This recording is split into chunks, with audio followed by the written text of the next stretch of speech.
I'm Ken Ehrhart, the founder and CEO of Paracosma. With me today are Bibek Thakuri and Sheetal Maharjan, the creators of Unnamed. So, Sheetal, tell me about this process. Tell me about the original Unnamed and this 3-year journey to where we are today. What do you think of that process? What did you learn? Could you imagine then that you'd be doing what you're doing now? No, not really. First, it all started with a competition, and we were like working together. And then I had a thought in my mind, like thinking, if there was a horror game in a VR, it would be like really creepy. It would be like fun. Because seeing like in like near you, like real, it'd be like very good, and that's why we started doing the development of it. And then there was a competition, and then we were so busy doing it that we didn't have time to think about the name of the game. So then I had the title Unnamed in my mind, and there was two things there were actually. One was the name was Unnamed because we didn't name it, and I thought it would suit the game because it sounds kind of creepy. So that's why like I say like let's get Unnamed, and he said okay. That's what happened actually. And then first we developed it for the mobile game, and it was like really heavy. First it was like easy, doing like one room, second room, third room, fourth room, and then we started making it big, and then as it was getting bigger, like so much big that the phone was heating up so much. And then we started like optimizing it, and we said like let's not make it more big, and then we just stopped it there. Then we went to the competition, and then we did win, right? And then after some months, lucky that we met you. And then you started approaching us for the game. We did share some emails, right? Like a lot of emails, I think, till 6 months? Something like that. 6 or 7 months. We didn't really think at first like we would join the company, but as time passed by, you kept on coming to Nepal and talking to us, and then at one point we thought, okay, we can do this, and then we made a decision of joining the Paracosma. After joining Paracosma, we started working on the same project that we had. We bought it here, right? And then we started making the same horror asylum into VR. We were very happy because since we were making it for now PC, there was no limitations regarding the game that PC could handle, right? For the mobile, it was like really, really difficult. So when we changed the platform, it was really easy for us because the first time we made the game, it was like really smooth. And then when we started making it look more beautiful, like the optimization that we did for the mobile, we started cutting them off because like the PC would handle it like really nicely. And then we started doing that. First it was really, not really, but some kind of hard to learn for VR, PC VR, because we were not used to PC VR. We were just doing on mobile.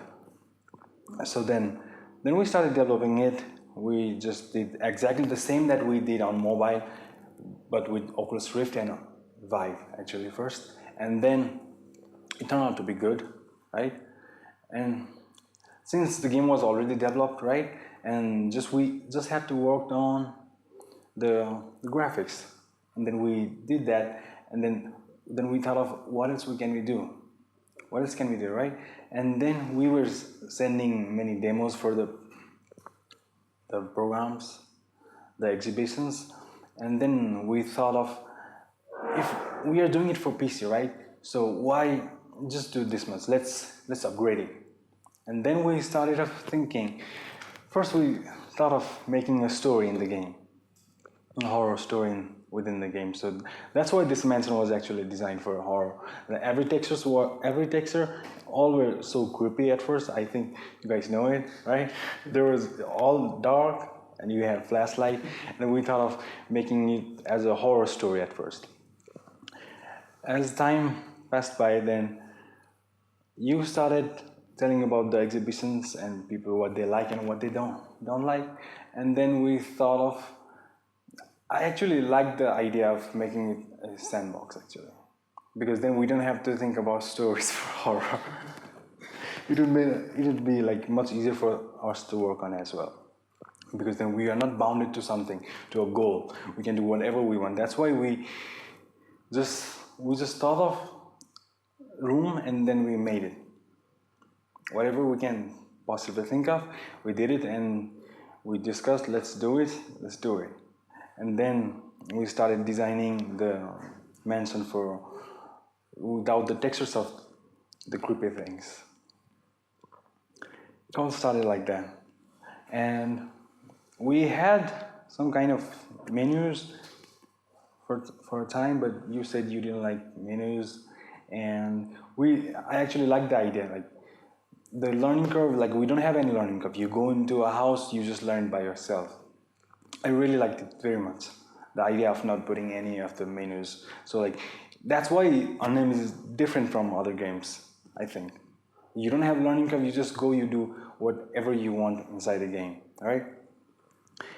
And we used to test a lot of other games actually. Then we used to take ideas from other games, and we used to discuss, let's do this.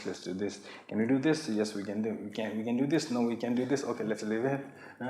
And that's why there are some other things that we got off the Unnamed as well. For example, there was a pool. Yeah. 8-ball pool. Yeah. We did develop, but it was not so much polished. It was not so good. It was playable, right? Yeah, the physics were all messed up, so Yeah. we had to cut that one out. That's why we did got that. Do we have other things that we got? Yeah. I don't remember. Did we? Well, I'd always come to you with new ideas that you say, no, that's too difficult. No, we used to talk to each other about that. Yeah. Can you do see this? what was possible. Yeah. At that We time. used to see the effort and time. Actually, we were kind of optimized by ourselves. But even now, you ended up really with 16 different games. You know, it was too heavy in the end for one game. So as you go from door to door, room to room, it restarts effectively a new game. So that really allowed you to go beyond what you could even do with one platform. Yeah. And what about you, Bibek? What's your memories from this process? Wow, that's it. What did you spend the most time on? Ping pong? I think I spent the most time on perfecting to make the room ping pong, but I have to say honestly, it didn't work out that well. But it's playable. Yeah, it's kind of playable, but it could have been done better. And the shooting gallery, a lot of time developing different guns and weapons and interactions. That wasn't as difficult as the ping pong room, and I kind of enjoyed making the shooting gallery myself.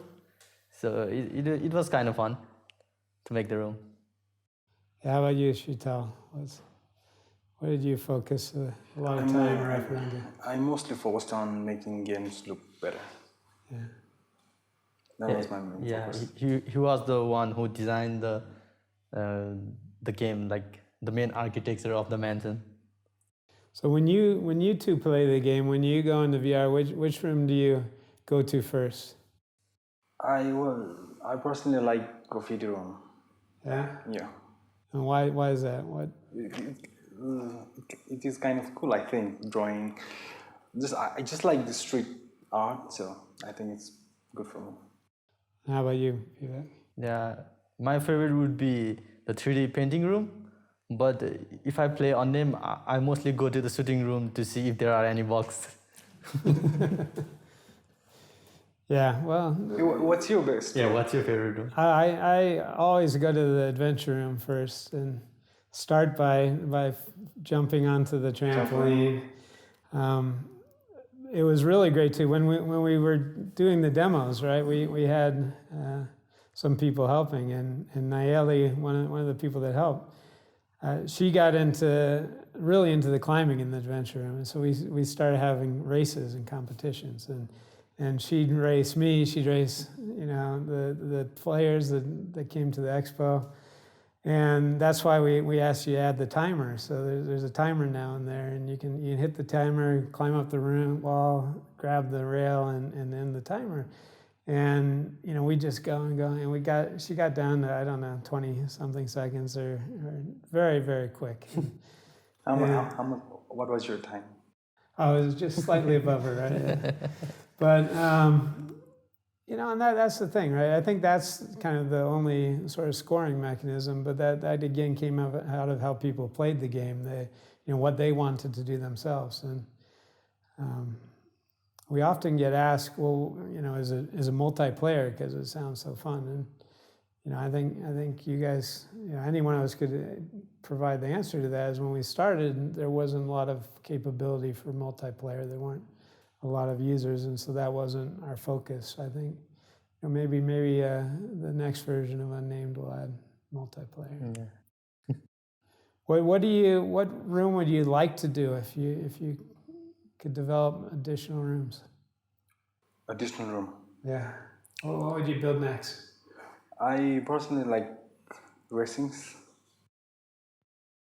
Yeah, I wanted to build the garage so you get in a race car and open the garage door and drive around on the racetrack, or the undersea habitat room where you go out and swim through the ocean. Oh yeah, I remember that one.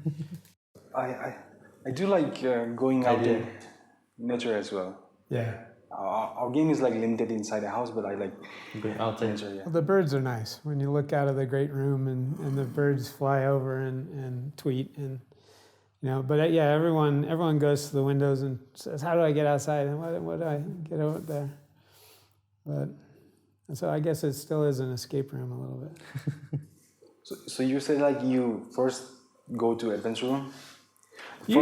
Usually, because that's been a challenge as well for development, right? So that, as Bibek said, sometimes there'd be bugs or something. So I always test it, right? But beyond that, when I was demoing it as well, if someone was new to VR, I wouldn't go there first. I'd let them explore, the ordinary rooms and just get a feel for VR.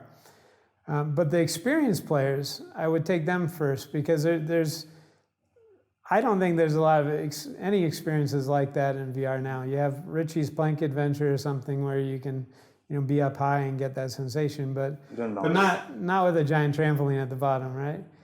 And zip lines, they're awesome, the climbing walls. So I take more experienced people there, and the archery room is amazing, right?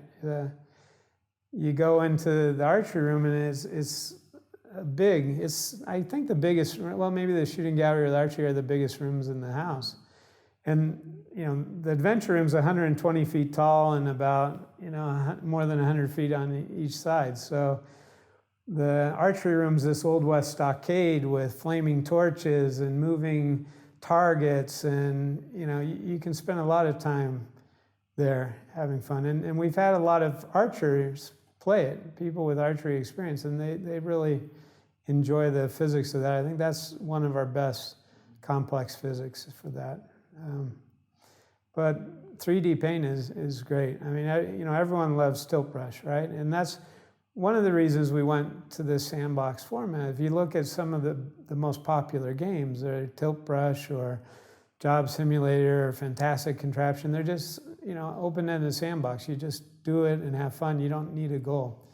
And so that's a lot of fun about this. And the paint room is really, really good. We had some artists that one would just sat on the floor and she was painting this intricate, I think it was a dollhouse or something, just this amazing artwork in that room. and another artist in the graffiti room just painted. And that's our logo, by the way, is created in graffiti and unnamed. But maybe that's because that's my favorite room. yeah, it could be. So Bibek, Sheetal, Unnamed VR is about to launch commercially, but this has been a long time coming. Yeah, how long have you been working on Unnamed? Yeah, I think about 2 years. Yeah, 2017 February. We started, yeah. For PC. Yeah, but we first met before that, right? So I came here to Kathmandu. I was giving a presentation about entrepreneurship, and that's when we first met. So you were talking about the first game on mobile. Yeah, at that time you had developed a mobile VR game. So I think that should have been the first ever VR game in Nepal. Yeah, I think it was mid of 2015, right? Yeah. And tell us the story of developing that game. Your first Unnamed VR. First Unnamed. Okay, it all started with the news. First, there was this VR thing. The VR was all new at that time, and we were really curious about like how it would look. But we did not have any kind of devices here in Nepal. Yeah. All we had was the phone. That's what we had. So we started with the phone first. So there was a competition too, and when the VR thing was new to this world, and we were discussing, and then I thought of it would be really good if we could make a horror game inside VR, because seeing like near you on screen virtually, it would be like much creepier. So that's why we thought of making a horror game at first, and that's when there was a competition organized here in Nepal, and we thought of taking part in it, and then we started developing Unnamed. And you say that was a horror game, so that was like an escape horror puzzle game, right? How did that work, Bibek? Well, Sheetal first gave me the idea of making it a horror game. At first, I didn't like it because I'm not a very big fan of horror games, but he convinced me, and it all worked out at the end, because it was a success and we were the winner of that competition. And the original name, that wasn't a big mansion, that was an insane asylum, yeah, an abandoned insane asylum. And every time you played the game, it reconfigured. So you had 4 or 5 doors, you could choose to escape a room, but that would go into a hallway or another room with 4 or 5 doors. And every time you played, it reconfigured, so you could never get out effectively. Or did anyone ever get out? I think no. I never got out of the hallway. Yeah, I thought you didn't get out once, Sheetal? I thought. I got the key, but I didn't get it. Okay. Well, fast forward from that time when we met, what excited me about you, what was most interesting to me, was your passion for gaming and your passion to make this game, not just because it was the first VR game in Nepal, but you all guys always loved games. You played games together. You decided, hey, we can make a better game than this, and taught yourself how to play games or develop games, yeah? That's how we started making games, actually. Yeah. We used to play a lot of games, and after the competition of our high school, he used to be in my house. We used to play games all day. And one game disappointed us so much that we decided that we would count. make a better game than them. So that's how it all started.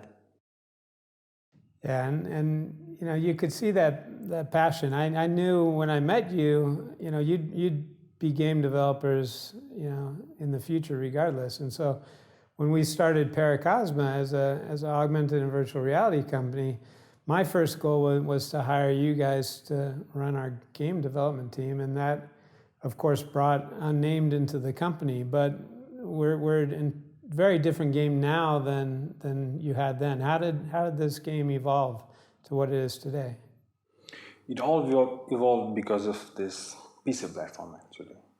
First, it was just the mobile version. As soon as we joined Paracosma, we had a lot of limit cut off because we were now doing for PC, yeah. And that's why first we tried making the old game, making it look better in PC, and then we started doing it, polishing it, and it looked like really good than phones actually. And then we thought of PC is like really powerful than phones, so we can do much better than this. So let's push to the limit. So that's why then we started Adding more rooms, adding more activities. Actually, we changed the Whole Whole thing. gameplay, yeah, whole gameplay. First, it was just a maze, the asylum, like it used to reconfigure itself, and then now we have rooms, like different. And so was that mansion version with rooms, you still had a flashlight. Originally it was still a horror game, but we started demoing it to end users and gamers.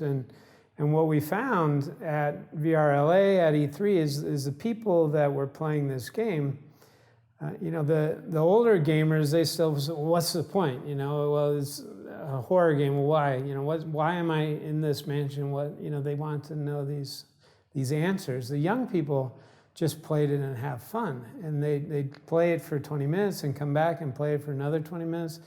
And just again and again, and some people just like to break faces, other people would explore the cabinets and cupboards. And I think that's when we decided in the end that what we needed was not a better story or a better plot for a horror game, but to open this up as a sandbox game and give users the freedom to just do whatever they wanted to do in VR. So how did that change the activities and the focus of your development? Well, first we didn't like the idea of sandbox at first, and then we liked it because it would make our work easier as well, because we don't have to think about any stories. Yeah.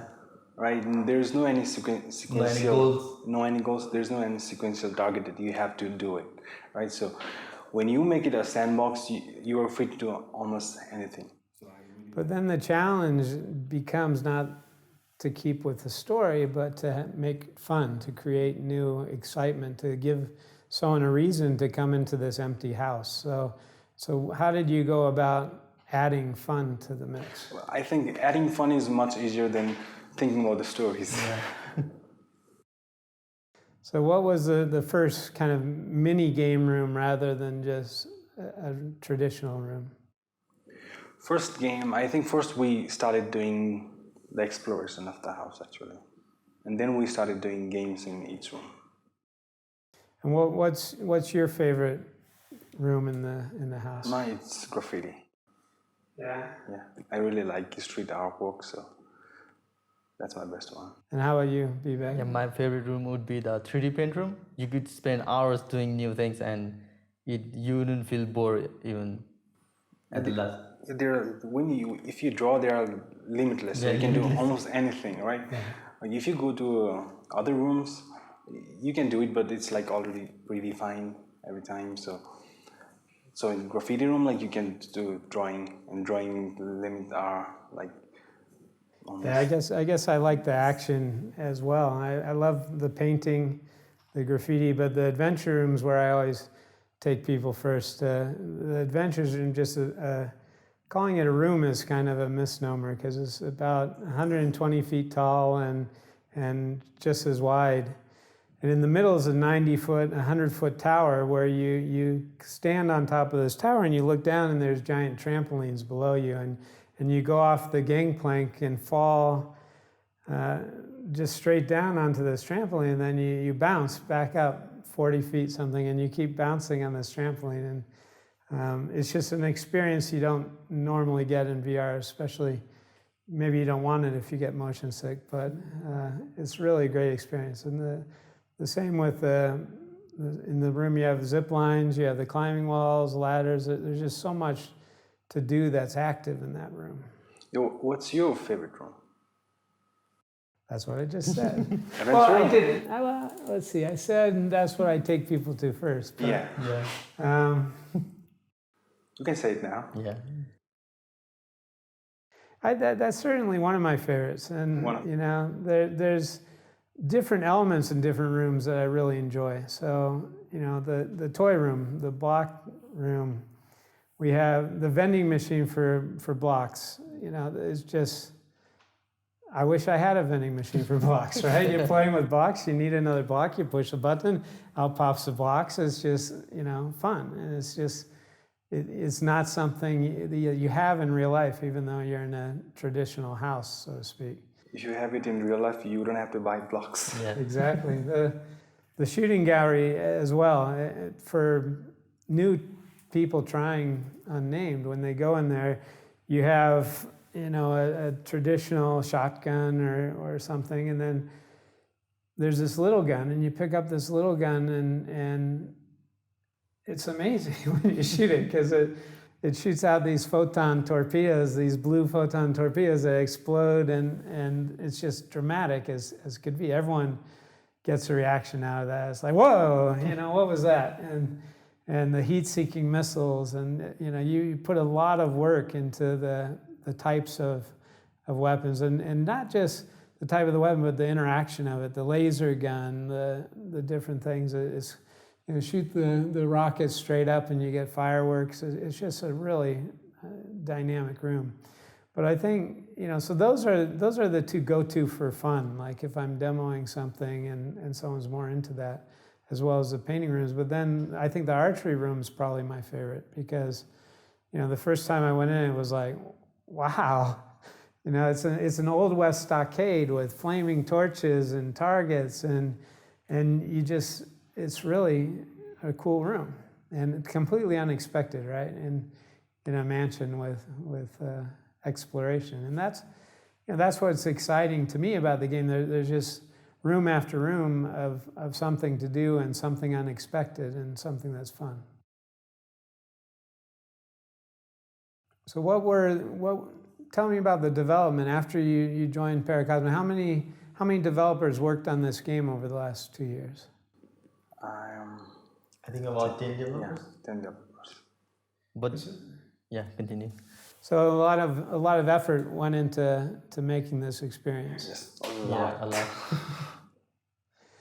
And at the same time is pretty cheap, right? At $14.99, launch price is less than $1 a room. I mean, it's hard to imagine people not feeling the value that they're getting. It's like buying a package of game. Yeah, I think that's a pretty good deal. Yeah. Well, we really look forward to seeing how it does on launch day, and I think it will be a well-received game, and I look forward to seeing how much fun people can have in it. Thanks.